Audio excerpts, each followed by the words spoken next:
U hrvatsko zdravstvo počeli su se polako uvoditi uređaji koji rade na principu umjetne inteligencije. Naša ekipa imala je priliku posjetiti jednu od tih bolnica. Priču o tome koliko takvi uređaji olakšavaju svakodnevni rad s pacijentima u bolnici u Krapini donosi nam Lucija Žeger. Demografske promjene i starenje stanovništva rezultiraju porastom broja pacijenata u bolnicama. Kako bi održali kvalitetnu uslugu, hrvatsko zdravstvo okrenulo se uvođenju inovacija i suvremene tehnologije. Samo umjetna inteligencija je jedan alat.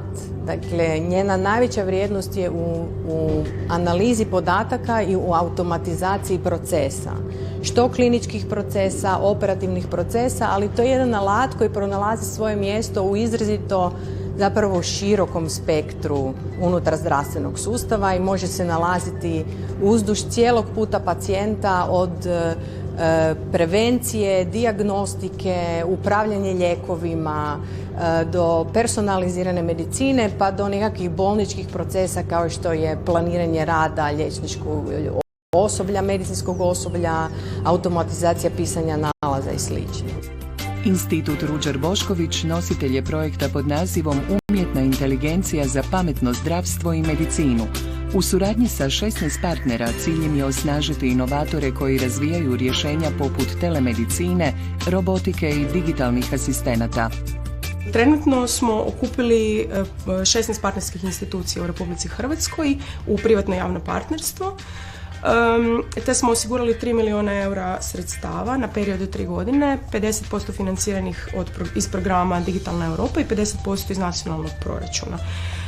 Ono što je cilj je da zapravo pomoću tog poticanja inovacija ubrzamo digitalnu transformaciju, znači naših korisnika budućih, odnosno dionika iz startup zajednice srednje i malo poduzetništvo te dionika iz javnog sektora. Kako kažu, povod cijeloj priči došao je zbog problema koje inovatori imaju na putu do realizacije svojih ideja. Skupili su najbolje stručnjake iz svijeta zdravstva, skupili su vrhunske informatičke stručnjake i zapravo umjesto da se bave razvojem tog svog rješenja su jako puno vremena gubili na otkrivanje u koju kategoriju spada taj software temeljen na umjetnoj inteligenciji, kako ga regulativno odobriti, kako ga zapravo komercijalizirati jer je to sve skupa jako novo. S druge strane, ako pitate ostale inovatore u tom polju, veliki je problem u fazi razvoja gdje testirati takvu jednu tehnologiju, jer trebate ili pristup pacijentima ili pristup medicinskom zdravstvenom osoblju ili zapravo trebate pristup podacima. Naravno, taj pristup mora biti siguran i svi ti startupovi puno previše vremena gube na rješavanje jednakih koraka koji bi zapravo trebali postojati kao nekakva gotova kuharica za sve njih sa posloženim procesima. U Krapini postoje već 2 primjera korištenja umjetne inteligencije. Jedan od njih interpretira signale EKG uređaja.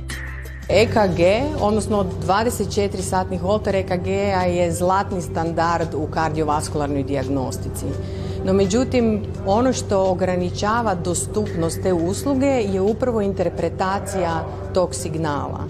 I samo slikovito za jedan 24-satni holter potrebno je do pola sata i čišćenja i pripreme signala i onda liječnika koji ima jako puno iskustva u interpretaciji tog signala da bi dobio nalaz. A sada testiramo algoritam baziran na umjetnoj inteligenciji koji to automatizira. Tako da od 30 minuta došli smo do svega nekoliko sekundi. U samo nekoliko sekundi podatke svojih pacijenata prikuplja i digitalna asistentica Megi. Odgovaranjem na njezina pitanja, pacijenti su aktivniji i u prevenciji i u liječenju određenih potencijalnih bolesti. Naša digitalna asistentica je u svakodnevnom kontaktu sa velikim brojem pacijenata. Ona ih podsjeća da redovito izmjere tlak. Na temelju dvotjednog mjerenja tlaka kreiraju se grafovi koji dolaze u ruke kardiolozima u Magdaleni.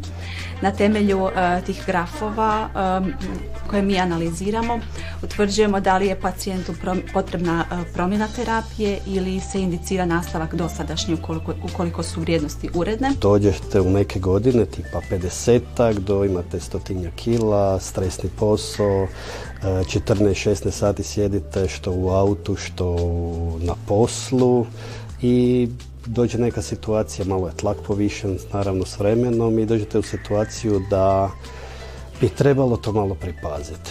I onda koristite Megi, shvatite da je tehnološki fora, imate nekih 20 zapisa kroz mjesec dana jer vas malo gnjavi i usput imate informaciju koja je predana doktoru koji se onda može oko toga malo i pogledati i brinuti se o tebi u konačnici.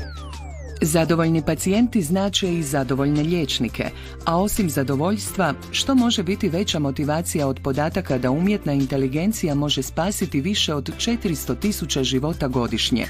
A upravo je ovaj projekt prilika za Hrvatsku da bude pokretač digitalnih promjena u zdravstvu.